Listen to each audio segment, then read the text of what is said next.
আসসালামু আলাইকুম গাইস, কেমন আছো সবাই? আশা করি সবাই ভালো আছো। আর আল্লাহর রহমতে তাদের দোয়া এবং ভালোবাসায় ভালো আছি।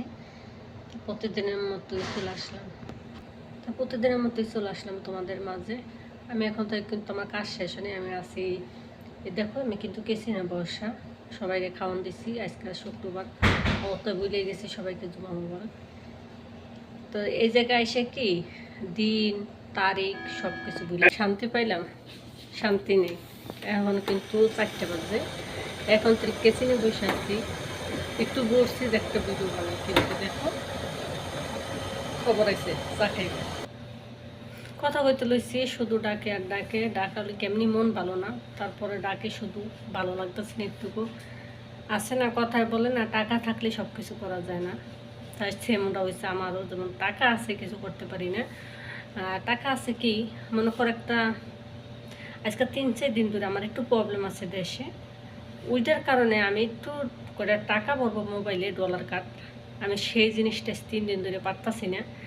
মনে করে আর পাও দড়ি ওর পাও দড়ি, এদিকে যাই সেদিকে যাই, কিন্তু আমি 10টা টাকা আমার মোবাইলে আমি ভরতে পারতাছি না। সেই জন্যই বলছি যে টাকা থাকলেও দুঃসময়তে উপকারে কাজে আসে না, ওই টাকাটা কাজে আসে না। কারণ আমার টাকা আছে, দেখো আমি কিন্তু 10 টাকা তো অবশ্যই আমার কাছে আছে। আমি কিন্তু একটা ডলার কাটা নিয়ে আমি কথা বলতে পারতেছি না। খুব খারাপ লাগছে, খুব অস্থির। আমি কাজ করে একদিকে, আমি যাই আর একদিকে। কারণ কোনো কাজে মন বসে না। যদি মানুষের একটা প্রবলেম থাকে, কোনো কাজে কিন্তু মন বসে না। আর আমরা তো প্রবাসীরা কিন্তু দেশে কথা বলতেই হবে, আর আমি দেশে কথা বলতে পারতেছি না আজকে কয়দিন ধরে। আর দেশের মানুষের কিছু আসে যায় না, কারণ দেশের মানুষ তো টাকা, এখন তার আমি টাকা দিতেছি না। দেশের মানুষের টাকা যে সময় লাগবে, ওই সময় নিজের মোবাইল না থাকলে অন্য মানুষের মোবাইল দিয়ে ফোন দিয়ে খবর দেয়। যাই হোক, অনেক কথাই বললাম। তাই জানি না আল্লাহ কতদিন রাখে, বাইসে থাকি। কথার ভিত্তি অনেক ভুল হয়, কারণ কইতে চাই একটা হইয়া যায় আর একটা। আমি মনে হয় ছোটোর থেকে আমার কপালই খারাপ, কারণ আমার আল্লাহবাক সৃষ্টি করছে কী করতে আমি জানি না। দু এক সময় আল্লাহর কাছে প্রশ্ন করি একাই যে হ্যাঁ আল্লাহ পাক, তুমি কি আমার এই সৃষ্টি করছো এই কারণে? মনে হয় তো আমার এই কারণেই সৃষ্টি করছো। হয়তো তুমি যা করো সব ভালোর জন্যই করো। তা আমার সাথে তুমি যেটা করতেছো সব মনে হয় ভালোর জন্যই করো।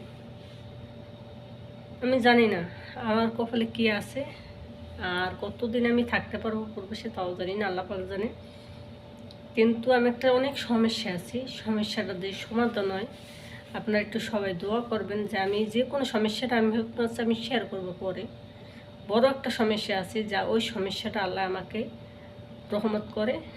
আল্লাহ পাক এই জায়গার থেকে উঠাইতে পারবে, নাইলে ওঠার ক্ষমতা নেই।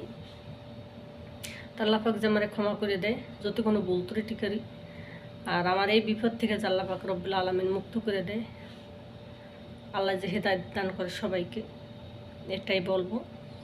তাই আজকে কিন্তু এখন থেকে কিছু খাইনি। কথার ভিতর কিন্তু বোঝা যায় আমার কথা উড়াইতে পারি না, কষ্ট লাগে যে বুকের ভিতরে না টেনশন করে দেখে বুকটা যা তা হয়ে দিছে, কেমন জানি মনে হয় টেনশন করে দিকেই হয়তো হবে। যাই হোক, সবাই ভালো থাকবেন, দোয়া রইল। আল্লাহ হাফেজ।